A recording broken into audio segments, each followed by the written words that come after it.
Hi, and welcome to Financial Thought Exchange from the CFA Institute Research Foundation. I'm your host, Larry Siegel, and our honored guest today is Bill Bernstein. Bill is the author of many books on finance and economics. His most famous is probably The Birth of Plenty, which is self-explanatory, and we'll talk about that in a few minutes. He's also an investment manager and has a business where he helps clients with their investments. And finally, he's a doctor. He's a practicing neurologist, or was. He'll tell us. Bill, how are you today? I'm fine. Happy to be here, Larry. Well, I'm very glad that you could join us. I know a lot about you because of our mutual friend Barton Waring, with whom I've written, I don't know, 15 or 20 articles, some of which won prizes or presented at big conferences. And I guess you grew up together? Was that? Not quite. We started our professional careers together, oddly enough. He is a lawyer, me as a practicing neurologist in a small rural area of coastal Oregon. And Barton, of course, as you're well aware, quickly moved on from that into finance. I hung around in that community for another 25 years before finally moving to Portland, Oregon. Well, are you still a practicing neurologist? Gosh, no. I retired from that business exactly 20 years ago and decided to focus on finance and on writing. And by the way, I'm not managing money anymore. I retired from that business about 4 months ago.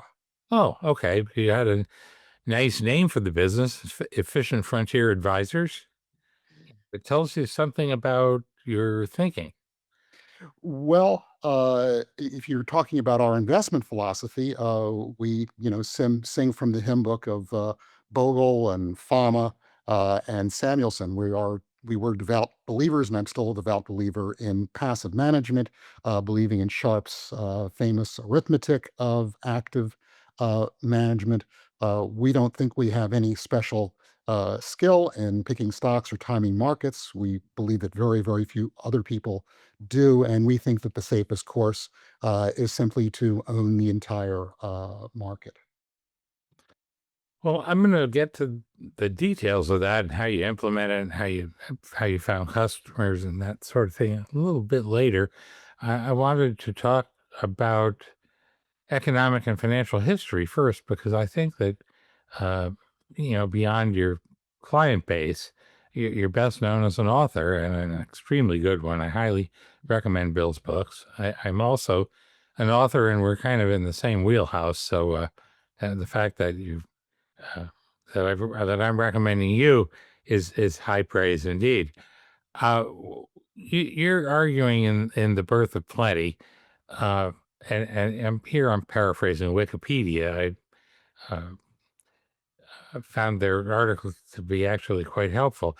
In order to prosper, a country must embrace several ground level principles: property rights, scientific rationalism. You can define what that is when we get to it. Capital markets, not just capitalism in the generic sense of private enterprise, but markets for capital assets. And of course, an effective means of transportation and communication. Now, I think we can all agree on those ingredients, kind of obvious, but these values nevertheless seem to be under attack from several different directions right now. What's going on? Well, as I told you in our email exchange, I would agree with you. They are under attack. But the beauty of those four things is none of them have to be perfect. So the first one is property rights and rule of law. I don't think that anyone would argue that the People's Republic of China is a shining paragon in that regard. However, all that you need is, in the words of Adam Smith, is a tolerable administration of justice and tolerable by implication, tolerable property rights. And China got that back in the late 1970s under Deng Xiaoping. So they went from their radical Maoism to a more tolerant view of private property. And even though, they're nobody's shining city on the hill when it comes to property rights and an independent judiciary and all the sorts of things that are now under attack, their system seems to be good enough to maintain 10% growth. It actually does. In terms of property rights, when you go to China, you'll see there's these oddest places where they've built a road around a house that seems to belong to somebody who refuses to sell. Now, in the United States, and they have a name, nail houses, I believe, as though they're nailed to the ground. In the United States, we have a pretty good system of property rights, but if they want to build a road through your house, they just tear the house down, give you a pile of cash, and you can go buy a house somewhere else. China seems to have an even stronger view of private property rights in that sense. Do you know this, or is it? Well, yeah, you could actually argue that property rights are too strong in the United States. It's been observed by many people that China is a country that is run by engineers who are tasked with building things, whereas the United States is a country that is run by lawyers, who are basically tasked with stopping things. And that's the reason why they're slowly and perhaps completely overtaking us. So property rights, the perfect can be the enemy of the good. Now, you're also referring to the fact, I think, that science is under attack as well. But when you look at why Western Europe was the locus of the growth explosion, it has to do with one man, and that was Francis Bacon, who invented the scientific method back around the early 17th century and founded the Royal Society. You don't need everybody to be a Nobel Prize winning physicist. And in fact, in the United States, some very significant portion of the population believes that the Earth is 6,000 years old. We don't do very well in that regard. I've got. Yeah, and so you really don't need everybody, in the country to have a working knowledge of science. If the scientific elite follows the scientific method, then you're going to do all right. You only need a very small percentage of scientists to produce that sort of economic growth. So you have Francis Bacon in about 1600 in England, and 150 years later, that's a long wait if you don't have enough food or you're working at the bottom of a coal mine.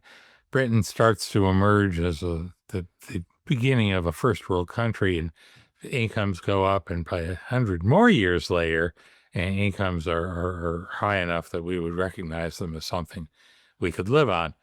Can you draw a line from one of those events, uh, Lord Bacon, to the other, the Industrial Revolution with prospering factory workers and railroads crisscrossing the British Isles at a fantastic speed? And what happened? Why there and why that? Why 1820 is really what you're asking in Madisonian terms.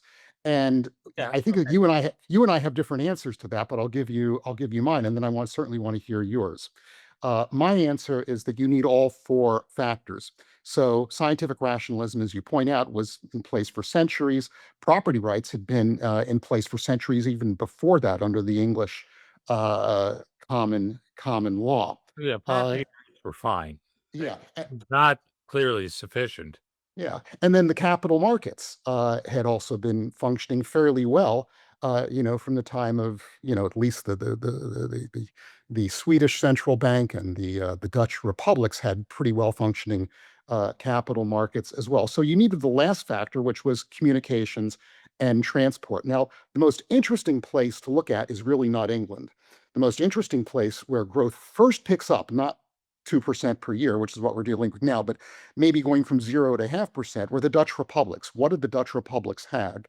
Well, they had the Trekvaart, which was this very dense system of canals, this internal system of canals, which speeded up transport into the interior of the country. And so that was why growth picked up there first. And then, of course, in the late 18th century, early 19th century, you bring in steam, you bring the telegraph in, and that's when things really take off. Well, you said that your view is different from mine. What do you think mine is? Well, you've extolled the virtues, and I because you've extolled her virtues, I've read a lot of Deirdre McCloskey, and I know she has a different point of view. She tends to point more towards cultural factors than to institutional factors, and I think it's an interesting hypothesis. Well, I think that they're not that far apart, that institutions are created by people, and that therefore institutional factors are probably downstream of cultural factors. And I think that Deidre is maybe a little closer to the roots of this, but I don't think that these are really very different views. But I do have another view that might be considered different, and that comes from material science and uh, labor markets skills. Uh, why didn't we not have a working steam engine before 1720 and James Newcomen? Didn't Aristotle, Leonardo da Vinci, all the various tinkerers over the previous 2,000 years ever think of the idea of a steam engine? Well, of course they did. The Greeks built something called an aeolipile, which was a steam engine that looked a little bit like a child's toy, and that's all it was good for. But they were able to make a little kind of a toy car out of it. And the problem is that in order to have a steam engine worth having, worth putting into a factory or railroad car or whatever, you had to put steam under very high pressure, which meant that you had to have some sort of a cylinder that was strong enough to contain it. And until metallurgists had developed steel that would make a good uh, steam engine, you could have ideas and drawings, but you couldn't have the engine. And so that's what came in about 1720. It Yeah, was that bit of technology, and it's not even science. It's just tinkerers saying what's going to work, and then later scientists figure out why it worked. yeah. The scientists, though, were and the key thing, and this is something I think that McCloskey points out, and also Joel Mokyr does as well, which is it. There were tinkerers, but the tinkerers were talking to the scientists. Remember, always never forget that James Watt, who didn't invent the steam engine, but he, invented the external condenser, which greatly increased the efficiency of the steam engine, And and steam used engine from a baby into an adult. That's right. yeah. And what his what his day job was as an instrument technician in Glasgow. All right, Glasgow or Edinburgh, I forget which. So he was talking to academics, and that was the key ingredient that was present in England during the 19th century, which was that you had the artisans like Watt talking to the scientists like Hooke and Boyle. All right, I Yeah. don't think they were, and so that was the Earlier, but yes, that's exactly what you had. And yeah. there was this institution, a fascinating institution called the Republic of Letters, which maybe you could say a few words about it because you certainly did in your book. Yeah, well, you had this international correspondence of intellectuals, and you again, I would give credit for the most part to that to Bacon, who was the founding genius, or at least the inspiration for the Royal Society. And of course, there wasn't just one Royal Society in England. There were, French institutions and institutions all over the world. And so this is where this is the what the uh, the Republic of Letters revolved around. Now, there's an even more interesting question, which is why did firm property rights develop in England? And the answer to that is that the English common law is nothing more than the distillation of English folk wisdom. So, where did English folk wisdom come in? And that's where I'll bring in somebody else who I've become reasonably familiar with only recently, who is Joe Henrik. Uh, Oh, yeah. Yeah. I wrote an article, by the way, for those of you who are on my the mailing list for my own, uh, uh, you could call it a blog or website. There's an article about Joe Henrik in there. Please read it. He yeah, is go ahead. Why don't you take the ball he's and run with it? he's the guy who described our society as weird, which stands for Western, educated, uh, in Industrialized, rich, and democratic. realized, Yeah. rich, and democratic, and that's a pretty good description. Yeah. He And did something else, it is though. weird Yeah. in the sense that most of the world has never experienced an environment anything like this. Yeah. But he did something else, which he evolved what some have called, and I certainly like to call the Henrich hypothesis, which is which relates back to, and it sounds like such a bizarre theory, but it pans out nicely empirically, Yeah, which is the prohibition, the church's prohibition on cousin marriage. And almost 2,000 years ago, yeah, a in little bit early nap again.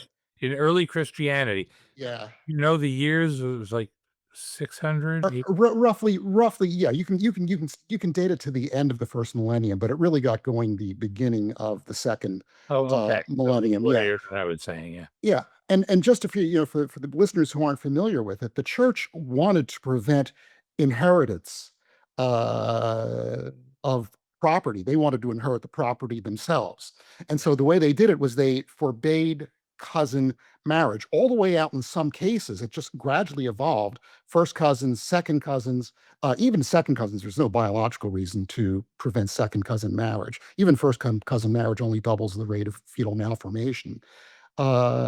Second cousin doesn't at all, but they forbade it all the way out in some cases to fifth and sixth cousins.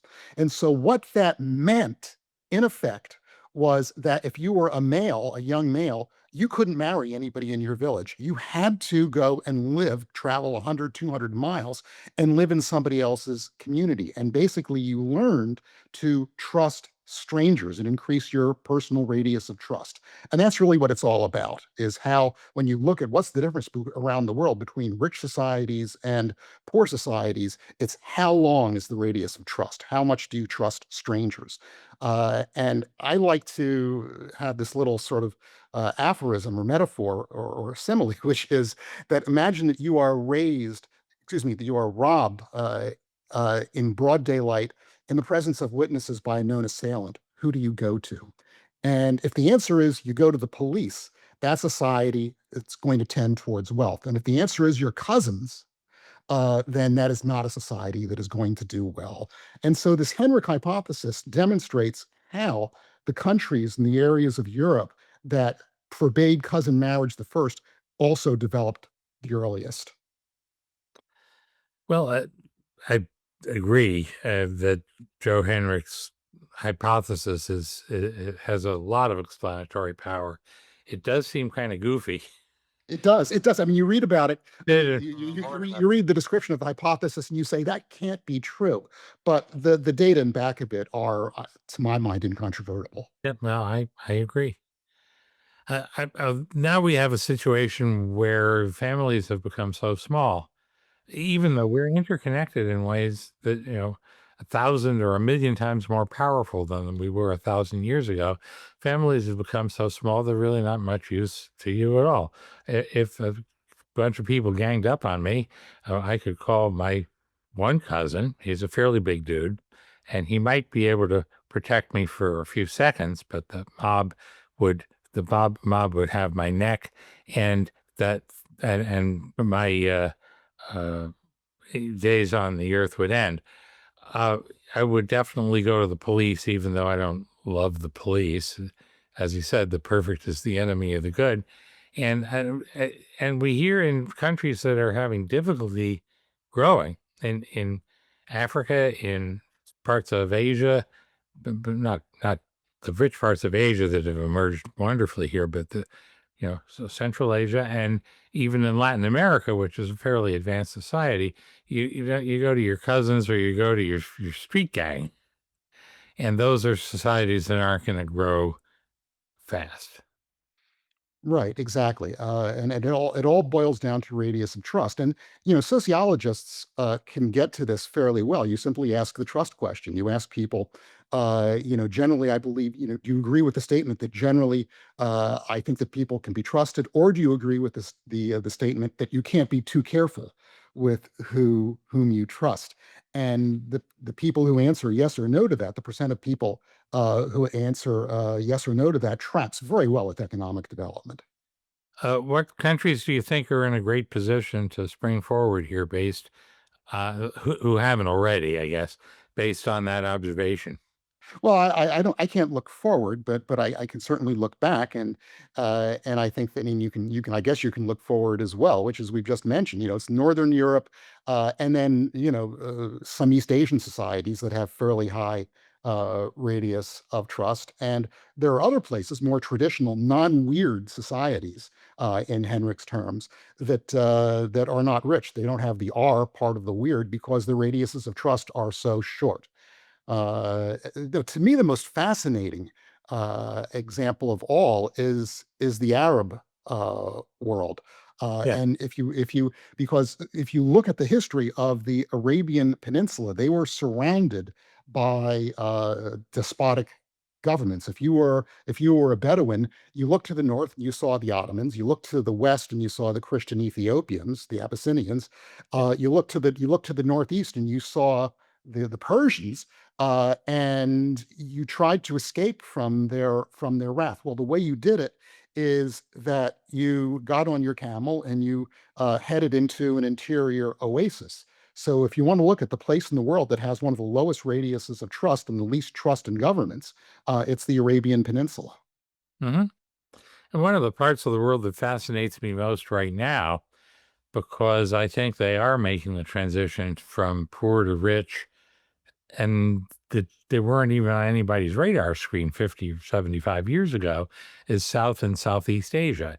India has undergone a profound transformation.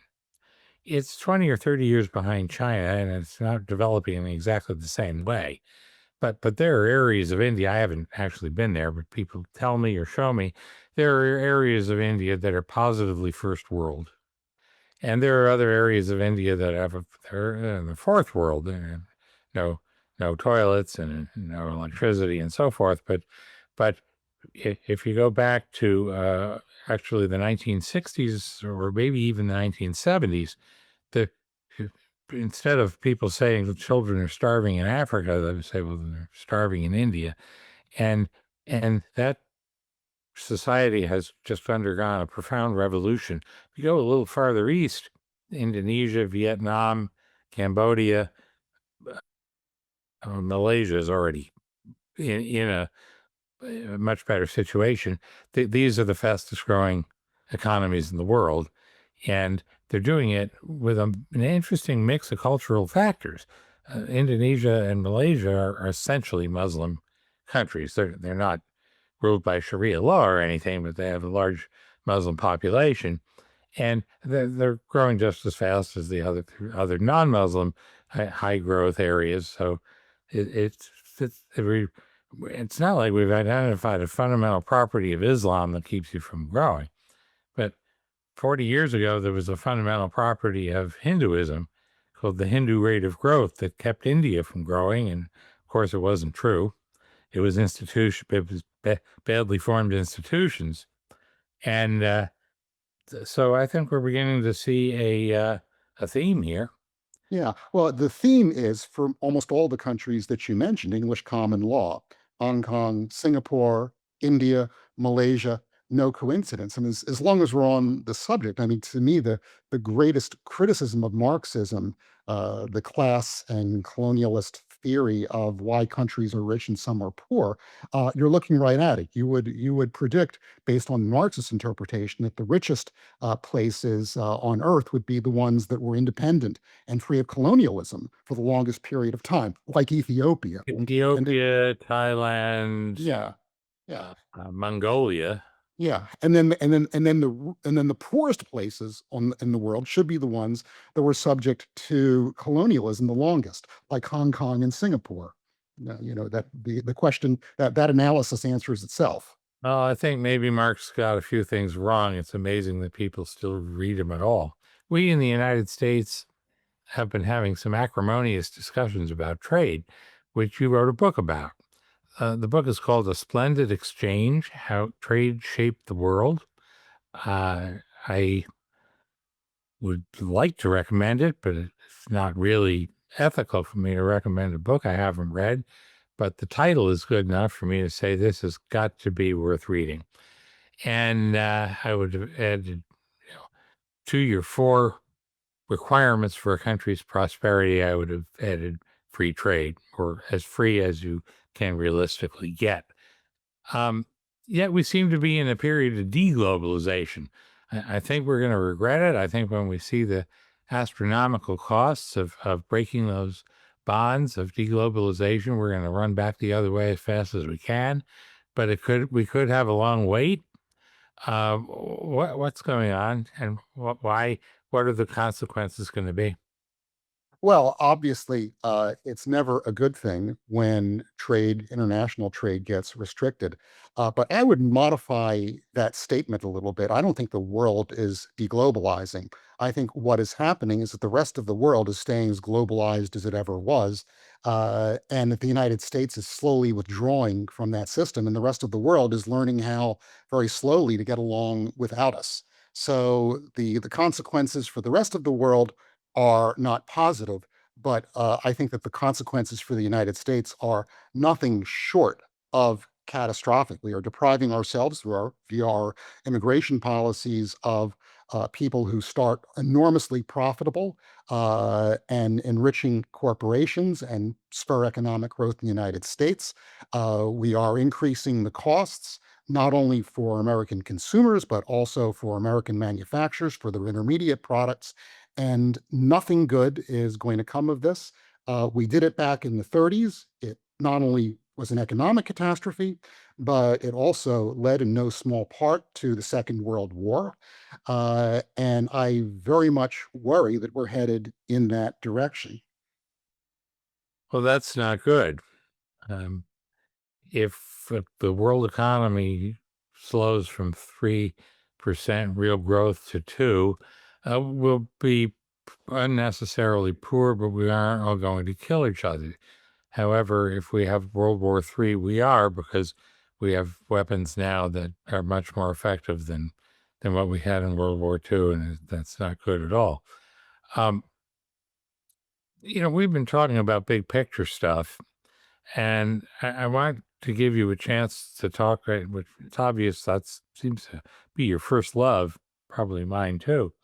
But I'd like to home in on your investment philosophy, your retirement strategy for your people who you're advising on how to retire or did advise.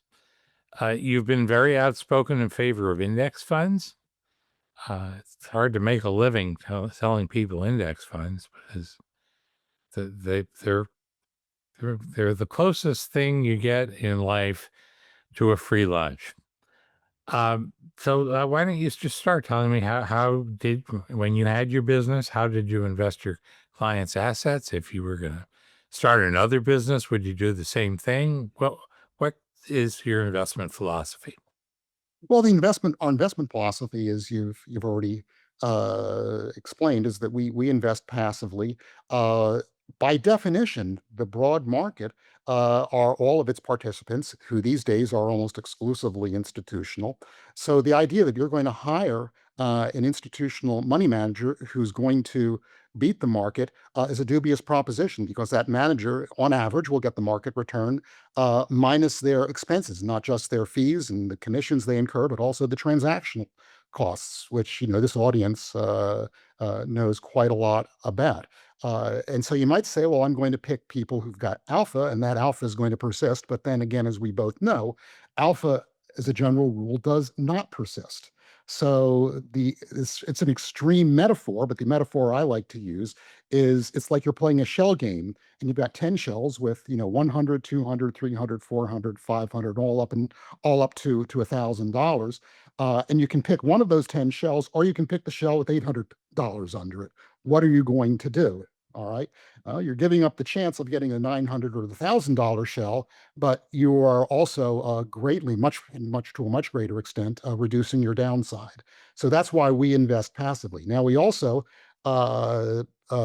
take seriously the work of Fama and French. We think that value stocks, particularly small value stocks, have higher returns. That hasn't panned out for the past 15 years, as you well know, but for the 15 years before that, it panned out very nicely. And over that whole 30-year period, it's done fairly well. So that is our philosophy in a nutshell, is we maintain a passive investment. Now, the other thing that we've been very impressed with is work that you and Barton Waring and Steve Sexauer and other people have done on liability matching portfolios. We believe that once you've won the game, you stop playing it to a great extent. And the wisest thing that the retired person can do, someone at our age can do if they have enough assets, is to defease their future liabilities with inflation protected vehicles, such as Treasury inflation protected securities.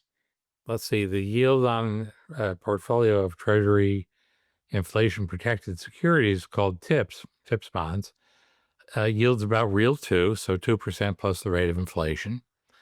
If you can pay your liabilities with just that and no more, you can make the case that that's the only investment you should have, and you should put all your capital in it. Most people are not in that position. I'm not in that position. I would like, I guess, suppose I could survive on real 2 times my capital base. Other people have survived on a small fraction of that, and but but but it's not what I had in mind. It's certainly not what my kids have in mind for what they're going to inherit when I'm no longer around. What do you think of taking a moderate amount of risk while in retirement? I've got probably between 35 and 50% in equities and equity-like securities, like a real estate fund.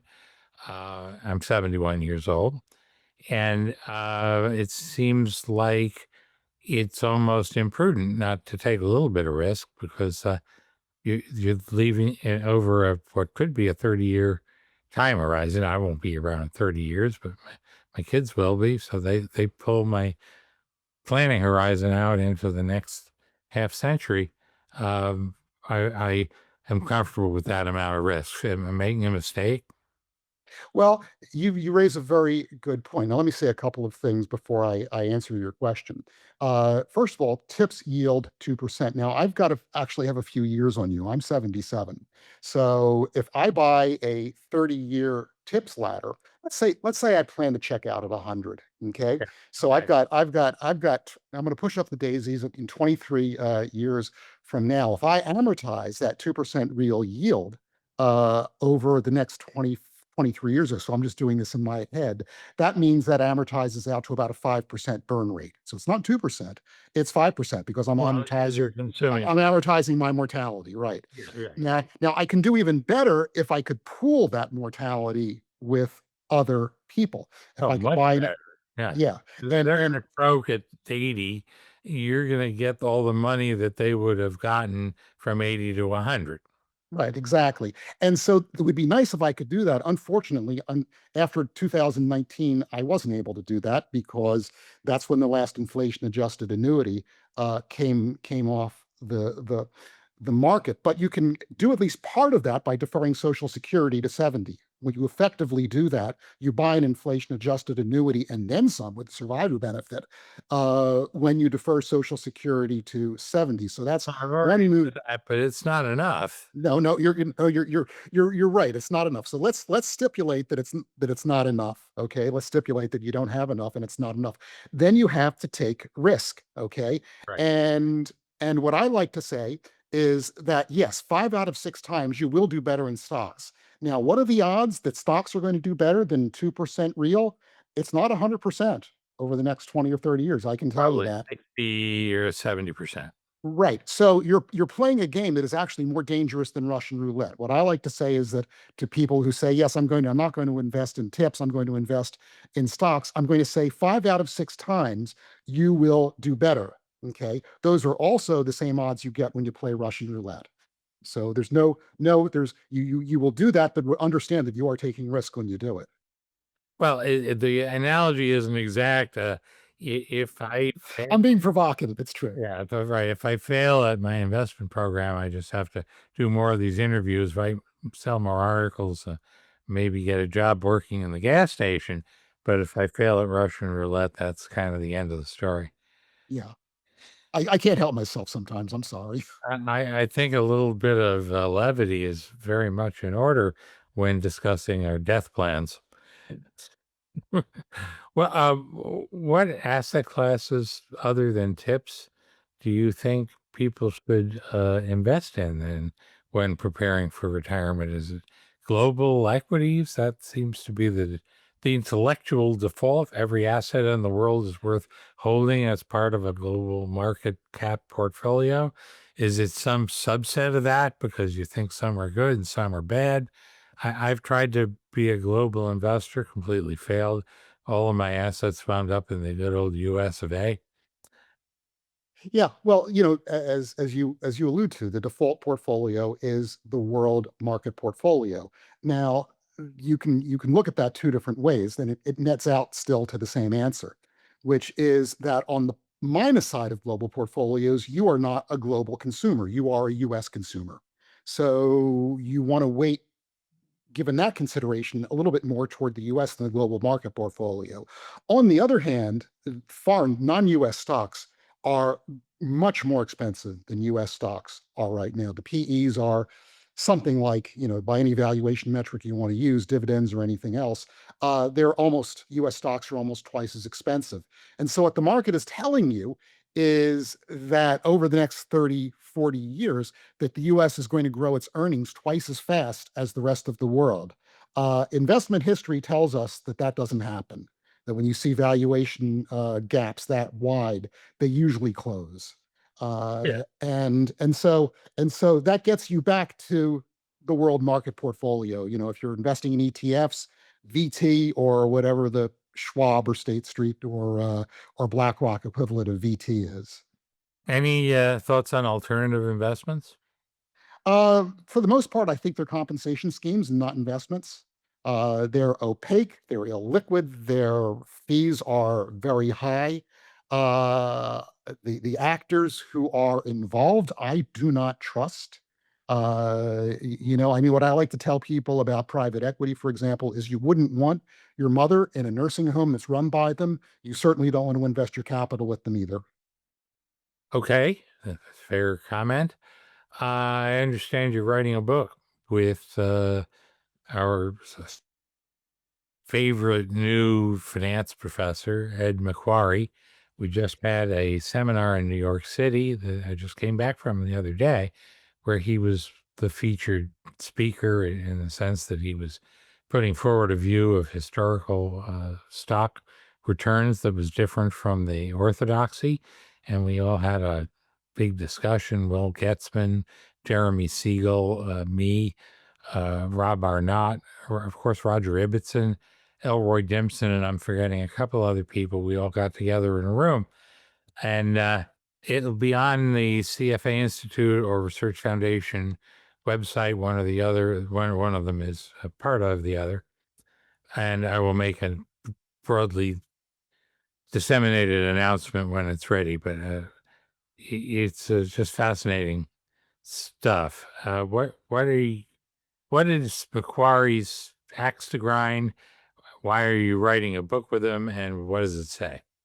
Well, Ed's axe to grind, as you know, is against the notion of stocks for the long run. He went back into the 19th century and found that stock returns weren't any greater than bond returns, and there were long periods of time when bonds were actually a better investment. And the other axe we have to grind is simply the valuation metric. We don't trust the data, even going back 50 or 100 years, the 20th century and 21st century data, because that involved a significant upward revaluation. And so if you're going to posit that we're going to keep up with, 7% real returns in the US, maybe 5 or 6% in the rest of the world, you are positing that the same sort of valuation increase is going to continue, which means that, in another 40 or 50 years, stocks won't yield in the US 1.2, 1.3%, whatever they're yielding as of this minute, and they're going to wind up yielding 0.3%. We don't think that's going to happen. That's what has to happen to get to 7% real in the US. So we think that people have to be very conservative in their expected returns calculations when they're calculating for, when they're calculating pension liabilities or their own personal liabilities in retirement. And that's what our book is about. The basic theme of our book is that retirement is hard, and for demographic reasons, getting harder all the time.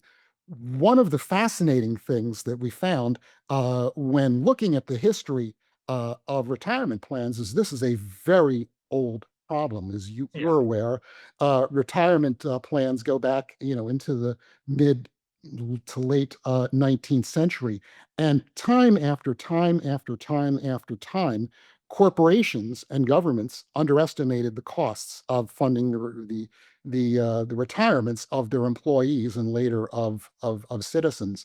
And this is for demographic reasons. At the corporate level, it gets even more interesting because it turns out that the birth rate outruns Schumpeter.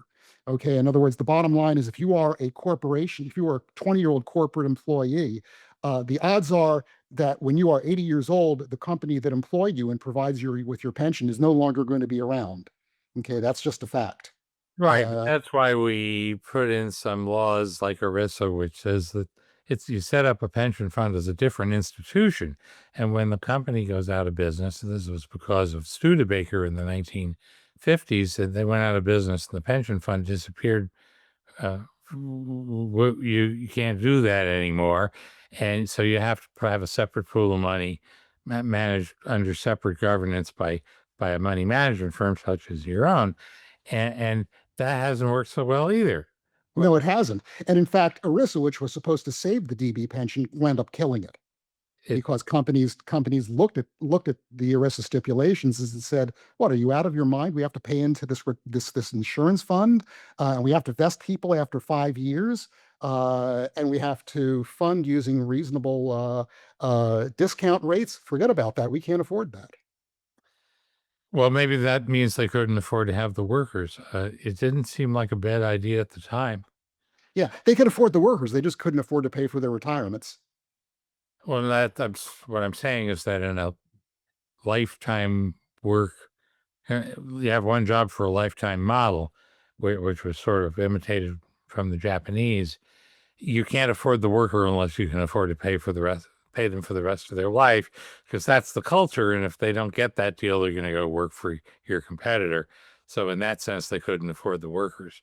Now Yeah, we that's part of the explanation. But the other part of the explanation, Larry, is that if you're running the Pennsylvania Railroad, you didn't want your employee roster filled with 60-year-old guys with weak arms and poor eyesight because the danger of that to your business model was extreme. So they wanted to get rid of their older workers that were very expensive and chuck them out and replace them with younger, more vigorous, and cheaper workers. And that was part of the reason for the institution of the first corporate pension plans in the modern industrial age. Yeah, that's a good point. Although there are ways to solve. I mean, airlines used to hire people for a 10-year term and then you were out. Not the pilots, but the FAs, the steward, what they were then called stewardesses. They hired people who were 21, 22, 23 years old, and they said in 10 years, you are going to have to leave because we don't need any older workers. And I think that that's a legitimate need on the part of the corporation. It's their company. They should be able to decide who works there, and then a bunch of court rulings and union practices got rid of that, and now we get on an airplane and the flight attendants look like they belong in a nursing home. This is beginning to change, by the way. As they retire, they're hiring a new crop, and the situation has started to improve. But they still have to give them a fat pension, which is part of the cost of your airline ticket. Yeah, if you've ever visited Arizona, the median age of the wait staff there is about 75. In Arizona? Yeah, and in some communities in Arizona, yeah. You go to Well, Tucson, you go to Tucson, I'm being a little bit hyperbolic, but it's remarkable how many older restaurant workers you're going to see when you go to retirement locations. Like everyone else who's read yours and Barton Waring's work, and Steve Saxauer's work too, we're very impressed with your ARVA uh, model, and I wouldn't mind to explain it a little bit. And the one thing that Ed and I think about when we look at ARVA is that what you're doing is and you can explain what it is, but it balances off the safety of not running out of money at the cost of a variable spending rate and consumption rate. Right. And that's and I'd like to see that discussed, and then I'd like to make a few comments and see your reactions to that. So just to say what ARVA is, it stands for annually recalculated virtual annuity. So you look at annuity rates in the newspaper or on Bloomberg, wherever you get your data, and you calculate how much you could take out of a properly managed zero cost life annuity if you had one. And that's the amount you withdraw from your retirement savings. And each year, because several things change. One is the annuity rate, but the other is how many years you have left to live and how much money you have left. And you put this into a blender and it comes out with a number. That's your spending that next year, and you substitute it, and you are guaranteed not to run out of money until you die. But what happens is that your income becomes highly variable, and people like a predictable income, not necessarily fixed. They want it to actually grow at the rate of inflation or a little better than that. So you're giving up the growth and you're giving up the certainty in order to get a different kind of certainty, which is that you won't run out of money 3 years before you die and then call your kids and say, I have to move in with you, and besides, I could use some extra cash. Did I get that right? Yeah, well, you certainly got it right because you're its inventor. I would hate to have to disagree with you because you're the guy who wrote the article. And the most interesting variant on that is something that we can combine something we've talked about, which is Stefan Charkansky. In the most recent issue of Financial Analysts Journal and the FAJ published an article that combines ARVA with tips. So in other words, he only has two assets, US stocks and tips, and he uses the ARVA method. And that basically dominates any other decumulation method out there. It's a very impressive article. And combines a lot of things that you and Barton Waring have talked about in the past. Is tips are the best defeasing safe asset out there. And then if you want to invest in stocks, you should be using ARVA on top of that. And it's a very nice article. I will check it out. It's Stefan Sharkansky, spelled Sharkansky, yeah. You're dealing with a bunch of. We're not talking about three amateurs here. You're talking about I'm an amateur because I have no finance background. Ed McQuarrie, who also doesn't have a finance background. He's a PhD in psychology and was a marketing professor. And then right. Sharkansky has no finance background that I can tell either. But he is a PhD statistician, which counts for something. And it's a very impressive article. Well, where can it be found? FAJ, most recent edition. Most recent Okay, a issue. lot of people who don't subscribe to the FAJ will wonder where they can get it. It's downloadable as a working paper. It's I can find it for downloadable you. as working paper. Okay, good. Sure. Yeah. Good. And so I suggest you do that. Also like to plug something I did with Thomas Totten, Totten. It sounds quite similar. It blends equities, not in an ARVA sense, but just equity investment with a tips based retirement program and kind of a self managed annuity. It was in the Journal of Retirement a few years ago. And on that note, I'd like to ask you if there's any concluding statement you'd like to make, and then we can call it a day. Yeah. No, this has been a pleasure. And you keep up the good work, Larry. I'm trying. I've recently resigned or retired from the leadership position at the Research Foundation, and I'm now emeritus, which means I do a little less work for a lot less money, but I still have my finger in the pie. If you have a proposal for something that the Research Foundation might want to publish, Bill, please send it to me, and we would love to take a look at it.